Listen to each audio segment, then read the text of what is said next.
തീവ്രം. കിഴക്കേടത്ത് പത്മനാഭ പണിക്കരുടെയും പാർവതിബായിയുടെയും ഇളയ മകളാണ് സേതുലക്ഷ്മി.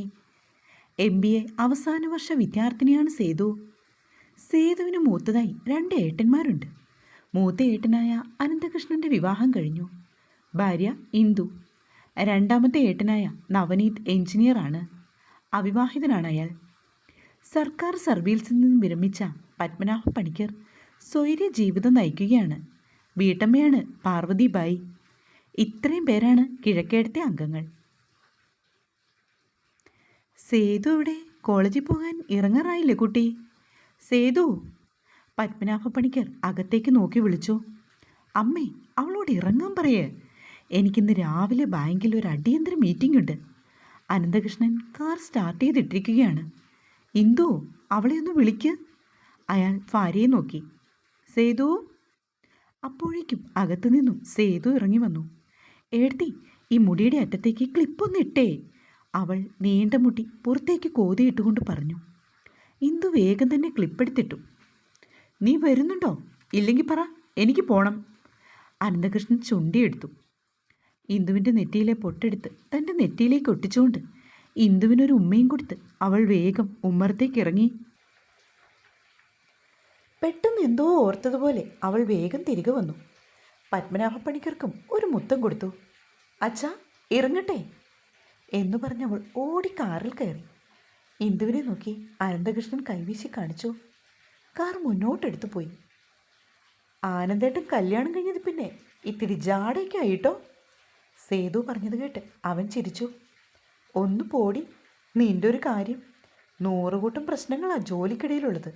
അപ്പോഴാണോ നിൻ്റെ ഓരോരോ പൊട്ടത്തരങ്ങൾ എന്നു പറഞ്ഞയാൾ സേതുവിൻ്റെ ചെവിയിൽ പിടിച്ച് കിഴുക്കി. കോളേജിൻ്റെ മുൻപിൽ ഏട്ടൻ വണ്ടി നിർത്തിയപ്പോൾ അവൾ വേഗം ഇറങ്ങി. ആർട്സ് ഡേ വരുവാണ്. അതിൻ്റെ തിരക്കിലാണ് കോളേജ് മുഴുവനും. സേതുലക്ഷ്മി, ഒന്ന് നിന്നേ. പിന്നിൽ നിന്നും മിത്ര മാഡം വിളിച്ചപ്പോൾ അവൾ പിന്തിരിഞ്ഞു. വേഗം അവരുടെ അടുത്തേക്ക് ചെന്നു. എന്താ മാഡം? അവൾ വിനയത്തോട് ചോദിച്ചു. എടോ, തനിക്ക് ആർട്സ് ഡേക്ക് ഒരു ലൈറ്റ് മ്യൂസിക് ആലപിക്കാൻ പറ്റുമോ? തൻ്റെ നെയിം വെക്കട്ടെ നോട്ടീസിൽ? അവർ ചോദിച്ചു. അയ്യോ മാഡം, അത് വേണോ? എനിക്കാണെങ്കിൽ ലാസ്റ്റ് ഇയർ ആയതുകൊണ്ട് ആകെ ഒരു ടെൻഷനാണ്. എന്തിനാണോ ടെൻഷൻ?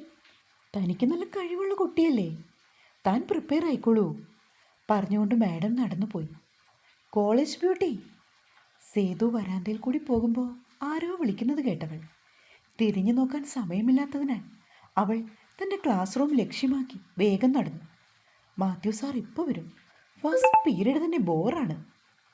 മുക്കത്തെ പെണ്ണ് വന്നോ? മിഥുൻ ഉറക്കെ വിളിച്ചു ചോദിച്ചപ്പോൾ സേതു അവനെ പാഴ പിടിച്ച് കാണിച്ചു. സേതു കൂട്ടുകാരികളോടെല്ലാം പറഞ്ഞു തൻ്റെ ഐറ്റം ആർട്സ് ഡേക്കുണ്ടെന്ന്. എല്ലാവർക്കും സന്തോഷമായി. പക്ഷേ സേതുവിന് നല്ല പേടിയുണ്ടായിരുന്നു. Good morning sir. എല്ലാവരും മാത്യു സാർ വന്നപ്പോൾ എഴുന്നേറ്റു. ചാപ്റ്റേഴ്സൊക്കെ ഏകദേശം തീരാറായി. എല്ലാവരും നന്നായി പഠിക്കുക. ജോലി നേടിയിട്ട് മതി വിശ്രമമൊക്കെ. സാർ എല്ലാവരെയും നോക്കി പറഞ്ഞു. സർ, ആർട്സ് ഡേക്ക് നമ്മുടെ കോളേജിൽ വരുന്ന ഗസ്റ്റ് ആരാണ്? ജസ്റ്റിൻ എഴുന്നേറ്റ് സാറിനോട് ചോദിച്ചു. എടോ, അത് തീരുമാനിച്ചില്ല. ഫിലിം ഫീൽഡ് ആയിരിക്കും നോക്കുന്നത്. എല്ലാവരും ബിസിയാണ്. അങ്ങനെയാ ഭാവന മിസ് പറഞ്ഞത്. ഉച്ചയ്ക്ക് എല്ലാവരും ഊണ് കഴിക്കാൻ പോയി. സേതു, തനിക്കെന്നെ ഇഷ്ടമാകാത്തതിൻ്റെ കാരണം എന്നോട് പറ. ഉച്ചയ്ക്ക് MCOM ഡിപ്പാർട്ട്മെൻറ്റിലെ വിനയ് മോഹൻ സേതുലക്ഷ്മിയെ സമീപിച്ചു. അവൾക്ക് ദേഷ്യം കൊണ്ട് മുഖം ചുവന്നു. വിനയ്, ഞാൻ ഇയാളോട് എത്ര വട്ടം പറഞ്ഞു, എനിക്ക് തന്നെ ഇഷ്ടമല്ല, ഞാൻ പഠിക്കാൻ മാത്രമാണ് വരുന്നത്. സേതു പതിവ് പല്ലവി പറഞ്ഞു പോകാൻ തുടങ്ങിയതും വിനയ് അവളുടെ കയ്യിൽ കടന്നു പിടിച്ചതും ഒരുമിച്ചാണ്. മറ്റൊന്നും നോക്കാനുള്ള സമയം അവൾക്ക് കിട്ടിയില്ല. ഒറ്റ അടിയായിരുന്നു സേതു അവൻ്റെ കരണക്കുറ്റിക്കിട്ട്. You bloody. അവൻ അലറിക്കൊണ്ട് അവളുടെ കഴുത്തിൽ പിടിക്കാൻ തുടങ്ങിയതും കുറച്ച് കൂട്ടുകാർ ചേർന്ന് അവനെ പിടിച്ചുകൊണ്ട് പോയി. ഇവൻ എന്നെ മാത്രമാണോ ഇവിടെ ഇഷ്ടപ്പെടുന്നത്? കാണുന്ന പെൺകുട്ടികളെ മൊത്തം അവൻ വലയിൽ വീഴിക്കും. ഇനി ഇവൻ ആരോടും ഇത് പറയാതിരുന്നാൽ മതിയായിരുന്നു. സേതു അടി കൊടുത്തതിന് ഭയത്തോടെ കൂട്ടുകാരിയോട് പറഞ്ഞു. പക്ഷെ പേടിക്കേണ്ടതായി ഒന്നും സംഭവിച്ചില്ല. ക്ലാസ് വിട്ടതും സേതു വേഗം കൂട്ടുകാരികളുമായി ബസ് സ്റ്റോപ്പിലേക്ക് നടന്നു. അപ്പോഴേക്കും വിനയ് അവളുടെ പുറകെ ചെന്നു അവളെ വീണ്ടും ശല്യപ്പെടുത്താൻ തുടങ്ങി. പെട്ടെന്ന് തന്നെ ബസ് വരുന്നത് കൊണ്ട് സേതു മറുത്തൊന്നും പറഞ്ഞില്ല. നവനീതിൻ്റെ ബൈക്ക് വന്നത് സേതു കണ്ടില്ല. ബൈക്കിൽ നിന്ന് ഇറങ്ങിക്കൊണ്ട് നവനീത് പതിയെ വിനയുടെ അടുത്തേക്ക് ചെന്നു. അവൻ്റെ ഷർട്ടിൻ്റെ കോളറിൽ പിടിച്ച് അവനെ വലിച്ചഴിച്ചു. വിനയ് ഞെട്ടിപ്പോയി. സേതു കരഞ്ഞുകൊണ്ട് ഏട്ടൻ്റെ കാലിൽ വീണു. അവൾ വല്ലാതെ ഭയപ്പെട്ടിരുന്നു. കുറേ പിള്ളേർ ചേർന്ന് ഒരു തരത്തിൽ അവനെ പിടിച്ചു മാറ്റി. സേതുവിനെയും കൊണ്ട് നവനീത് ബൈക്കിൽ വീട്ടിലേക്ക് മടങ്ങി. വീട്ടിൽ ആരോടും ഇതിനെക്കുറിച്ച് പറയേണ്ടെന്ന് അവൻ സേതുവിനോട് മുൻകൂട്ടി പറഞ്ഞിരുന്നു. അതുകൊണ്ട് രണ്ടുപേരും ഒന്നും സംസാരിച്ചില്ല. സേതു പോയി കുളിക്കു കേട്ടോ. ഇന്ദു അവളുടെ അടുത്തേക്ക് വന്നു. എന്താ എടുത്തി? സേതു അവളെ നോക്കി. ഇന്നേ ന്യൂസ് ലൈവ് ചാനലിൽ നിന്റെ പ്രിയപ്പെട്ട തേജസ് കൃഷ്ണയുടെ സംവാദമുണ്ട്. തേജസ് കൃഷ്ണ എല്ലാവരുടെയും ഹരമാണിപ്പോൾ. പുതുതായി തുടങ്ങിയ വാർത്താ ചാനലിൽ വന്ന പുതുമുഖ മാധ്യമ പ്രവർത്തകൻ. ഓരോ ചോദ്യങ്ങളിൽ കൂടെയും അയാൾ എതിരാളികളെ മലർത്തിയടിക്കും. സേതുവിൻ്റെ കോളേജിലാണ് അയാൾ PG ചെയ്തത്. നേരിട്ട് കണ്ടിട്ടില്ലെങ്കിലും എല്ലാ കോളേജ് വിദ്യാർത്ഥികൾക്കും വളരെ ഇഷ്ടമാണ് അയാളെ, പ്രത്യേകിച്ച് സേതുവിന്. ആകെ ഒരു സീരിയലാണ് കാണുന്നത്. അപ്പോഴേക്കും സേതു വന്നു. പാർവതി ഫായ് സേതുവിനോട് ദേഷ്യപ്പെട്ടു. അവളത് മുഖവുരക്കെടുക്കാതെ റിമോട്ട് എടുത്ത് ചാനൽ മാറ്റി. തേജസ് കൃഷ്ണയുടെ നേർക്ക് നേരെ എന്ന പരിപാടി കണ്ടുകൊണ്ടിരിക്കുകയാണ്. പോയി കിടക്ക് സേതു, നവനീത് വിളിച്ചു പറഞ്ഞപ്പോൾ സേതു അകത്തേക്ക് പോയി. അടുത്ത 2 ആഴ്ച സേതുവിനെ കൊണ്ടുവിടുന്നതും തിരിച്ചു കൊണ്ടുവരുന്നതും നവനീതായിരുന്നു. വിനയാണെങ്കിൽ സേതുവിനെ നോക്കുക പോലും ചെയ്തില്ല. അങ്ങനെ ആർട്സ് ഡേ എത്തി. ഗസ്റ്റ് ആരാണെന്ന് മാത്രം വെളിപ്പെടുത്തിയില്ല. പ്രോഗ്രാം ഓരോന്നായി ഗംഭീരമായി നടക്കുന്നു. അടുത്തതായി സേതുലക്ഷ്മി ആലപിക്കുന്ന ഒരു ലളിതഗാനം. സേതുലക്ഷ്മി പതിയെ സ്റ്റേജിലേക്ക് വന്നു. സെറ്റ് സാരി ഉടുത്ത് മുല്ലപ്പൂ ചൂടി തനി നാടൻ പെൺകുട്ടിയായി അവൾ വന്നു. അപ്പോഴേക്കും അടുത്ത അനൗൺസ്മെൻറ്റ് മുഴങ്ങി. നമ്മുടെ എല്ലാം പ്രിയപ്പെട്ട അതിഥി ഇവിടെ എത്തിച്ചേർന്നു. നമ്മുടെ ചങ്കിടിപ്പായ ഈ കോളേജിൻ്റെ ഓരോ മണൽത്തരിക്കും അറിയാവുന്ന നമ്മുടെ പ്രിയപ്പെട്ട, നമ്മുടെ സ്വന്തം തേജസ് കൃഷ്ണ. ടെലിവിഷനിൽ കാണുന്നതിലും സുന്ദരനായ ഒരു ചെറുപ്പക്കാരനായിരുന്നു അയാൾ.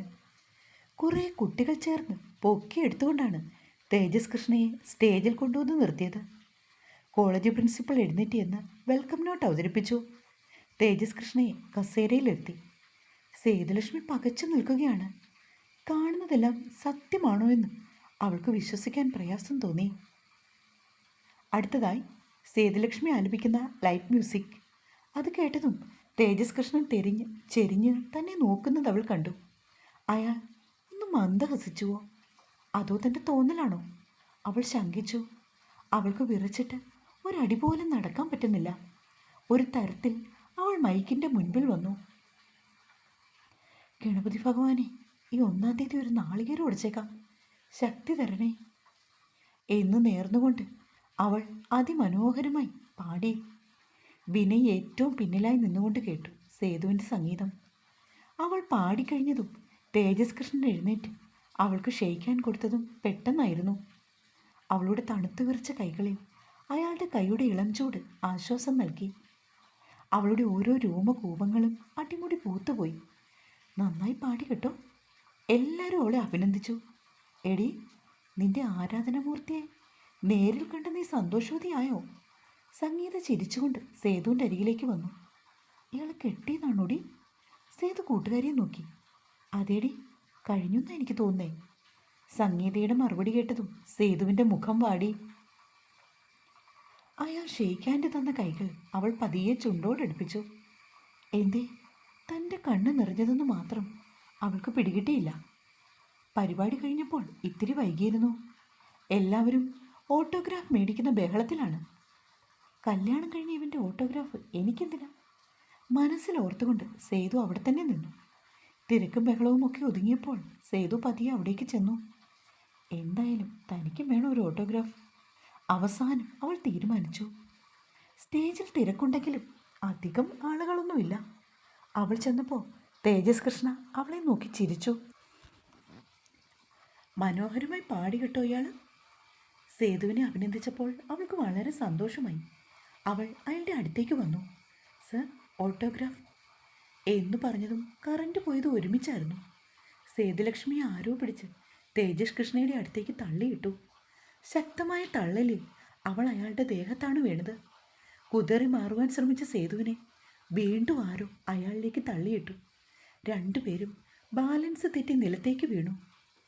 കറണ്ട് വന്നപ്പോൾ തേജസ് കൃഷ്ണയുടെ ദേഹത്ത് കിടക്കുന്ന സേതുവിനെയാണ് എല്ലാവരും കണ്ടത്. ആരൊക്കെയോ ചേർന്ന് അവളെ എഴുന്നേൽപ്പിച്ചു.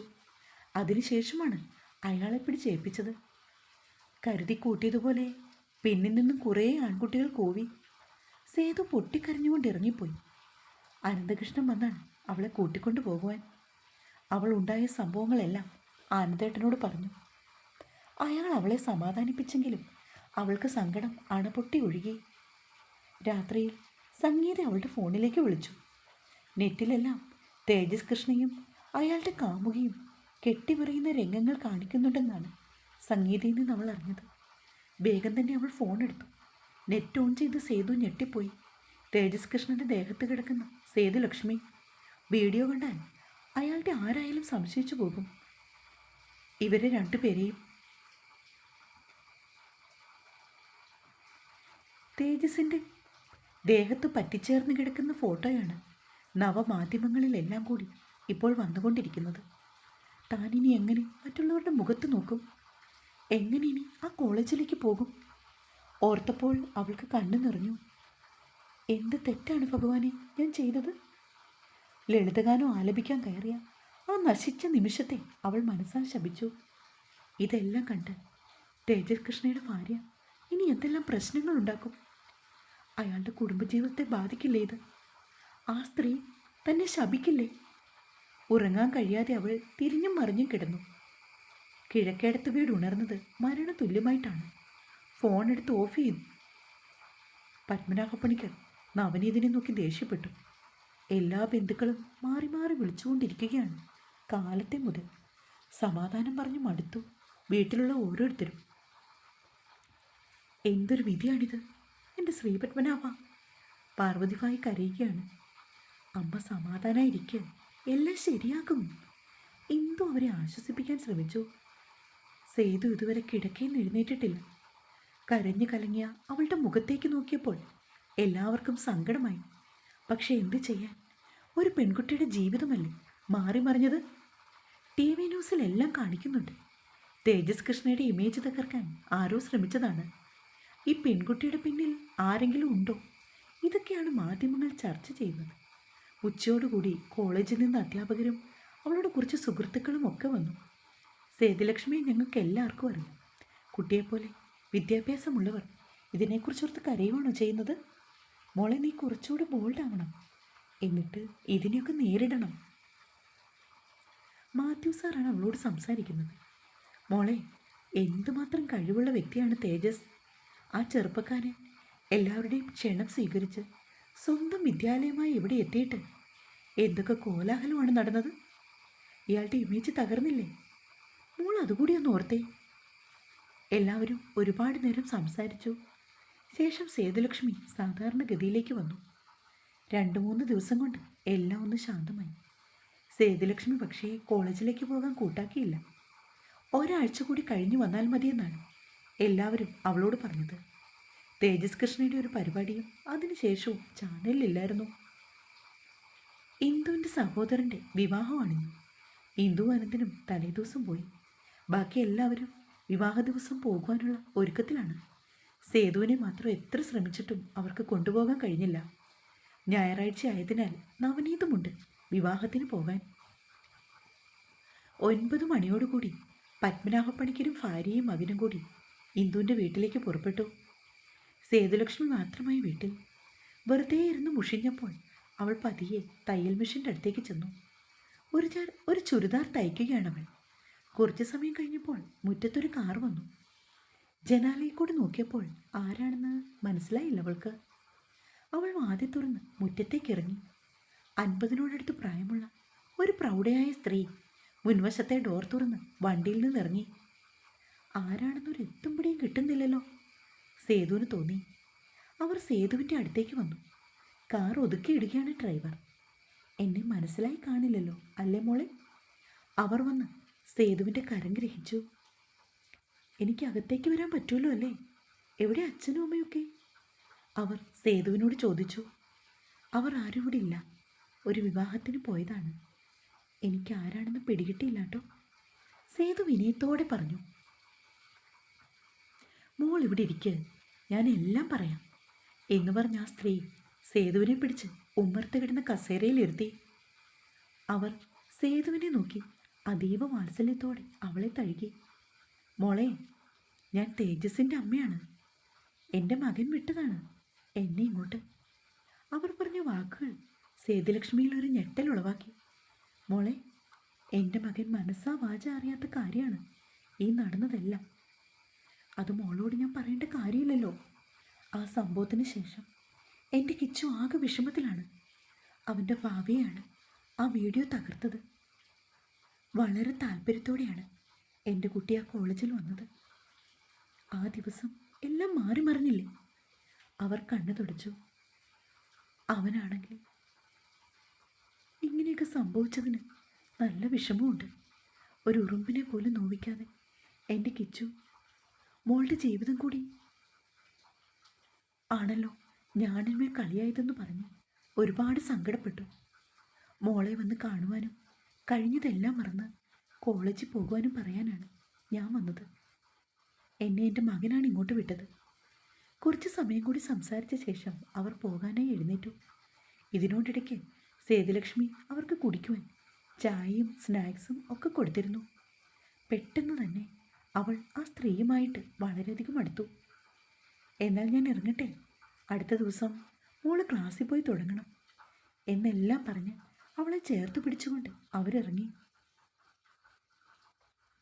അവളുടെ മൂർത്താവൽ ചുംബിച്ച ശേഷം ആ സ്ത്രീ കാറിൽ കയറിപ്പോയി. സേതുവിനാകെ ഒരു ഉന്മേഷമൊക്കെ തോന്നി. മനസ്സിത്തിരി ബലമൊക്കെ വന്ന പോലെ. തേജസ് കൃഷ്ണയുടെ ഭാര്യയെക്കുറിച്ച് മാത്രം ചോദിക്കുവാനുള്ള അവസരം കിട്ടിയില്ലല്ലോ എന്ന് മാത്രമാണ് അവളുടെ സങ്കടം. എന്തായാലും അവർ ഭാഗ്യമുള്ളവളാണ്. ഇത്രയും നല്ലൊരു സ്നേഹനിധിയായ അമ്മയെ കിട്ടിയില്ലേ എന്നാണ് അവൾ ചിന്തിച്ചത്. പിറ്റേ ദിവസം രാവിലെ തന്നെ സേതുലക്ഷ്മി കോളേജിൽ പോകാനായി റെഡിയായി വന്നു. നവനീതാണ് അവളെ കൊണ്ടുവിട്ടത്. സംഗീതയും മെറീനയും വർഷയും എല്ലാവരും അവളെ സ്വീകരിച്ചു. കൂടിപ്പോയാൽ 2 മാസം കൂടിയല്ലേ ഉള്ളൂ നമ്മുടെ ക്ലാസ്. അതുകൊണ്ട് നമുക്ക് എല്ലാവർക്കും കൂടി അടിച്ചു പൊളിക്കണം എന്നെല്ലാം പറഞ്ഞ് കൂട്ടുകാർ അവളുടെ ചുറ്റിനും കൂടി.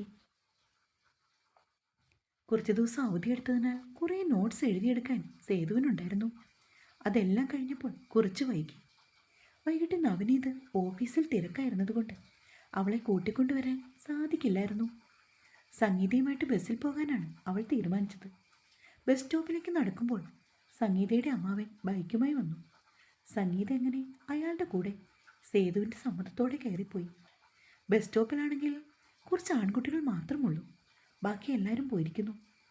സംഗീതയുടെ ബലത്തിലാണ് താൻ ഇത്രയും സമയം നോട്ട്സ് എഴുതിക്കൊണ്ടിരുന്നത്. ഇല്ലെങ്കിൽ ക്ലാസ് തീർന്നപ്പോൾ തന്നെ വീട്ടിൽ പോയേനെ. സേതുലക്ഷ്മിക്ക് നല്ല ഭയം തോന്നി. ബസ്സാണെങ്കിൽ വരുന്നുമില്ല. ഒരു ബസ് വന്നപ്പോൾ അവൾ കൈനീട്ടി, പക്ഷേ അത് നിർത്താതെ പോയി. പെട്ടെന്നൊരു കാർ വന്നു മുൻപോട്ട് പോയി. അതിനുശേഷം ആ കാർ റിവേഴ്സ് എടുത്ത് അവളുടെ അടുത്തേക്ക് വന്നു. ഡ്രൈവിംഗ് സീറ്റിലിരുന്ന ആൾ ഗ്ലാസ് താഴ്ത്തിയപ്പോൾ സേതു അന്തിച്ചു പോയി. തേജസ് കൃഷ്ണയായിരുന്നു അതിൽ. അയാൾ കാർ നിർത്തിയിട്ട് അവളുടെ അരികിലേക്ക് വന്നു. മാത്യു സാറിനെ കാണാൻ വന്നതാ. ഇയാളെന്താ ഇത്ര ലേറ്റായത്? മുൻപരിചയം വെച്ചുകൊണ്ട് അയാൾ ചോദിച്ചു. കുറച്ച് ലേറ്റായി പോയി സാർ, നോട്ട്സ് കംപ്ലീറ്റ് അല്ലായിരുന്നു, അവൾ വല്ല വിധേനയും ഒപ്പിച്ചു പറഞ്ഞു. കോളേജ് പിള്ളേരും ബസ്സുകാരും തമ്മിൽ അമ്പലമുക്കിൽ വെച്ച് പൊരിഞ്ഞ അടിയായിരുന്നു. അതുകൊണ്ട് ഇനി ഉടനെ ബസ്സൊന്നും വരില്ല. ഇയാൾ എൻ്റെ കൂടെ കയറിക്കോ, ഞാൻ ജംഗ്ഷനിൽ കൊണ്ടുവിടാം, തേജസ് പറഞ്ഞു. വേണ്ട സാർ, ഞാനൊരു ഓട്ടോ കിട്ടുമോ നോക്കട്ടെ, ഇല്ലെങ്കിൽ എൻ്റെ ഏട്ടനെ വിളിച്ച് പോയിക്കോളാം, അവൾ തേജസ്സിനോടും പറഞ്ഞു. മറുത്തൊന്നും പറയാതെ അയാൾ വണ്ടിയിൽ കയറി. അപ്പോഴേക്കും വിനയ് അങ്ങോട്ട് നടന്നു വരുന്നത് സേതു കണ്ടു. അവളെ വിയർക്കാൻ തുടങ്ങി. തേജസ് കാറ് സ്റ്റാർട്ട് ചെയ്തു പോയി. നിന്റെ കാമുകൻ എന്തേ നിന്നെ കൂട്ടിക്കൊണ്ട് പോയില്ലേടി എന്ന് ചോദിച്ചുകൊണ്ട് വിനയ് അവളുടെ കൈക്ക് കയറി പിടിച്ചു. ബലമായി അവനെ തള്ളിയിട്ട് അവൾ മുൻപോട്ട് ഓടിപ്പോയി.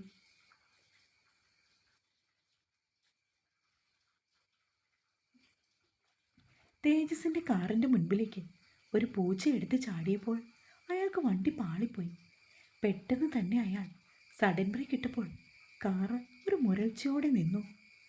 ദൈവമേ, ആ മിണ്ടാപ്രാണി ചത്തോ? വെറുതെകൊണ്ടവൻ ഡോർ തുറന്നിറങ്ങി. ഭാഗ്യം, ആ പൂച്ച ഓടിപ്പോയിരിക്കുന്നു. ഇവിടെയൊന്നും കാണുന്നില്ലല്ലോ. തേജസ് തിരിഞ്ഞു വണ്ടിയിലേക്ക് കയറി. തുടരും.